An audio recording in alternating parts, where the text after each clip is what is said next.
Hi guys, welcome back to my channel. So today I have this demonic looking fire fairy type creature to share with you. Since fire is an offensive magic mostly and causes destruction, I wanted her to look kind of evil. Okay, I guess not kind of evil, just full on evil.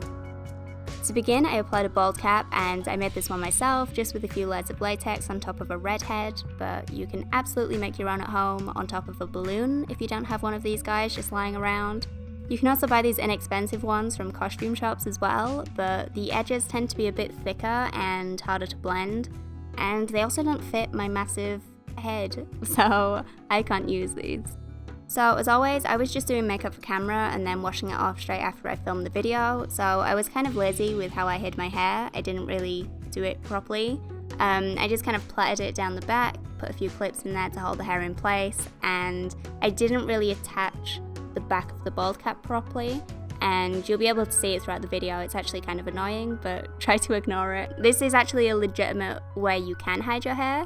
If you had a costume that came up to your neck, you'd be able to just pop your hair inside your clothes and you'd be good to go. But if that's not an option, there are plenty of videos teaching you how to properly apply a bald cap and how to hide hair. There are some specific products for putting hair underneath a bald cap, so I'll try to leave a bunch of useful links for you down below.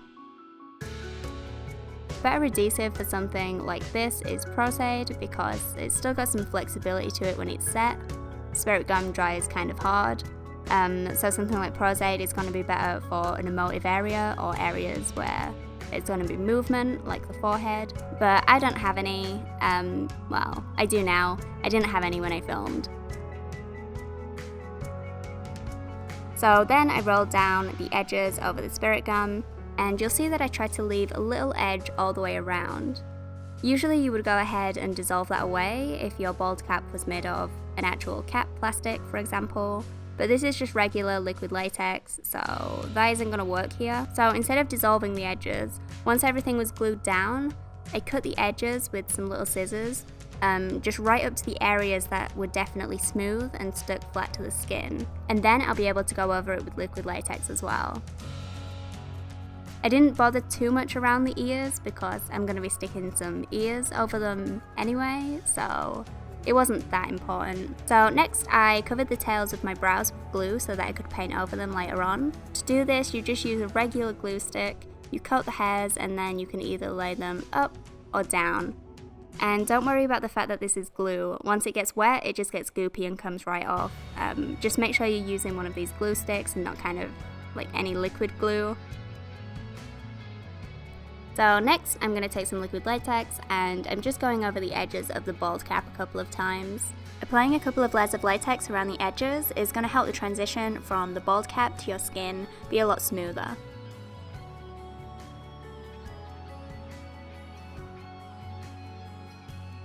So bald caps tend to be annoying around the top of the ears and they can wrinkle in a funny way like mine did.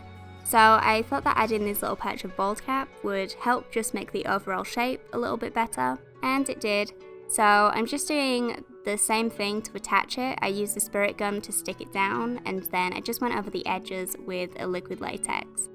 I actually ran out of liquid latex at this point because I was working with the absolute dregs of a bottle anyway, so the edges didn't end up as smooth as they could have, and I just realised I totally could have used eyelash glue. It's fine, it's not the end of the world. I plan to cover that area in scales anyway, so it's not going to be that noticeable by the end. Moving on to the scarification on her forehead, I wanted her to be part of some kind of fire fairy clan, so maybe this would be a part of their initiation, like where the new members are branded.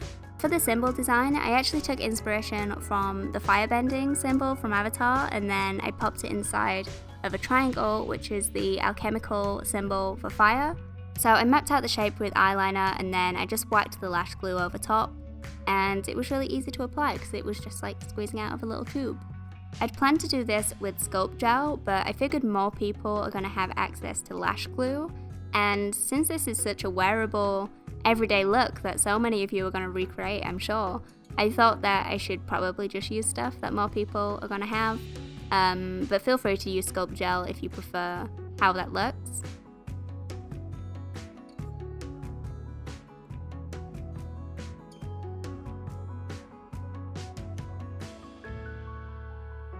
Next, I popped in my sclera lenses because applying them after your makeup can trap any makeup kind of floating around in your eye underneath the lens, which is obviously no good. So while that lash glue is drying, I went ahead and I applied green concealer over the brows just to hide them. And if you needed selling even more on how great this concealer is, I know I won't shut up about it recently, but I think this should do it. So the lash glue took a little while to dry because obviously it's a lot thicker than how you're supposed to apply lash glue. But once that was dry, I went ahead and I covered myself in an orangey red colour. I mixed these two grease paints together to get the colour I wanted, and I applied it with a kabuki brush. There's really nothing much I can say here, I'm literally just applying a flat colour, so I'm just going to skip through this real quick.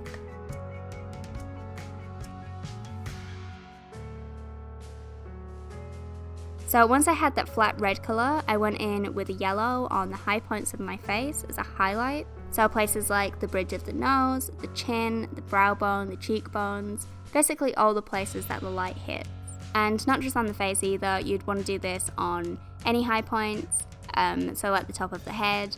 If that was just left red like that, it would look a little bit weird and flat.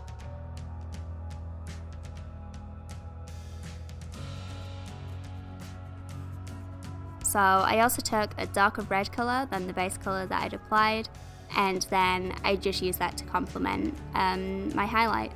You'd also want to do any of your usual contouring here as well, so if you slim your nose or anything, you'd do your usual tricks at this point. Now when you're using grease paints, generally once you've applied it, you'd want to set it to get rid of the shine, if that's your desired look, but mostly to stop it from moving around and to set it in place. Grease paint smears very easily and it also transfers, so even if you do set it with a powder, it's still going to come off easy with any kind of abrasion, so it's not really ideal for full body convention wear or anything. There are so many different ways to do full body costumes, but it would probably take this entire video to talk through everything, so I'll just leave some useful links down below about body painting if you're actually interested in it, instead of me just talking your ear off about it if you don't actually care. If you ever apply ear tips like I've done today and you want to hide the transition from the prosthetic to your actual ear, you can always go ahead and just cover it with a little ear cuff like this. And it's also just going to add a touch of personality to the look as well, I think.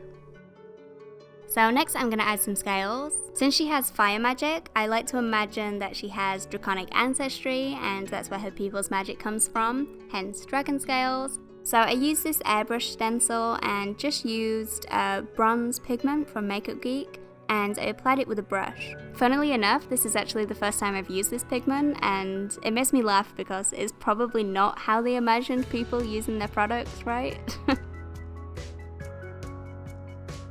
If you don't have one of these stencils and you want one, you can totally just make your own very easily.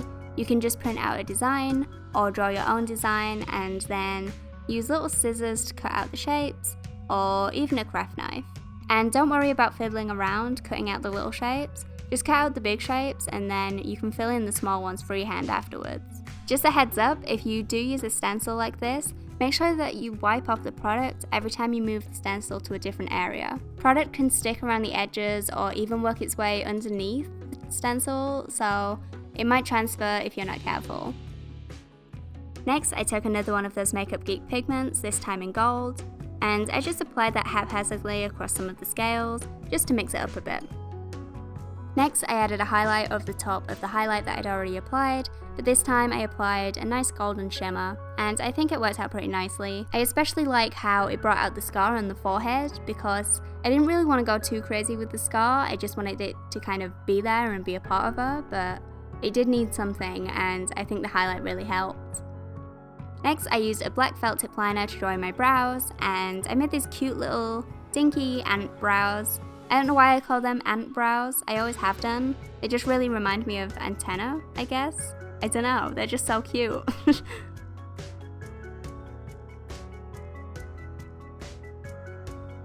So moving on to the eyes, apparently I didn't film half of the eye makeup, but it's fine, it's easy. All I did was line my waterline with a black liner, and apply a bunch of black eyeshadow underneath my eye.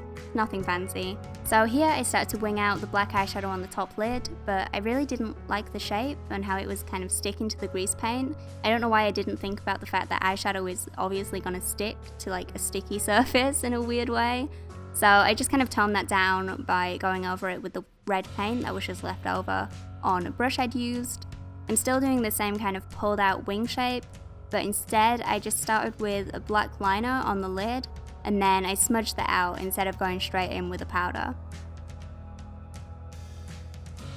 When I was happy with the shape and the level of depth, then I went in with the black eyeshadow, again just to add more kind of depth there, and also to set it in place. As you can tell, I wanted the eye makeup to look kind of messy, like she'd applied it with soot or something.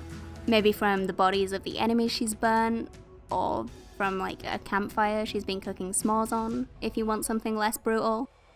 I also went ahead and added some of that shimmer highlight over the yellow highlight that I'd applied before, and then I finished off the eyes with some mascara. So I don't know how you feel about how she looks right now, but I still think she looked kind of cute in a weird way. So I wanted to make her look even more evil, so I decided to add these spiky little teeth. So I did this with black tooth enamel, and you just dry your teeth and then you paint this stuff on. It dries pretty quick and then you can just carry on as normal, you can drink and stuff. I think if you kind of scratch it off it's going to come off, so avoid like hard foods, but then you just brush it off with a toothbrush when you want it gone.